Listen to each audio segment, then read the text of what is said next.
আল্লাহ ডাক দিয়ে বলে, বান্দা তুই যতই নামাজ পড় আর যতই সিজদা কর, তোর ঠিকানা জাহান্নাম।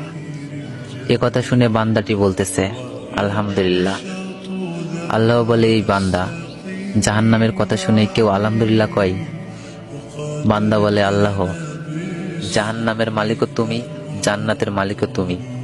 তুমি আল্লাহ যদি খুশি হয়ে আমাকে জাহান্নামও দাও, আমার আপত্তি করার কোনো অধিকার নেই। আল্লাহ বলতেছে, বান্দা, জাহান্নামে গেলে তুই পুড়ে যাবি, তোর কষ্ট হবে।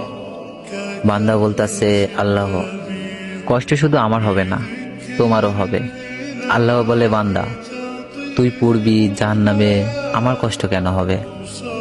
বান্দা বলে, আল্লাহ, মায়ের কোলে সন্তান যদি পানিতে পড়ে যায়, তাহলে দুনিয়ার কোনো মাই যেমন দূরে দাঁড়িয়ে থাকতে পারে না, দৌড়ে গিয়ে বাচ্চাকে কোলে নেয়, আমার বিশ্বাস ওই মায়ের চেয়ে কোটি কোটি গুণ দয়া তোমার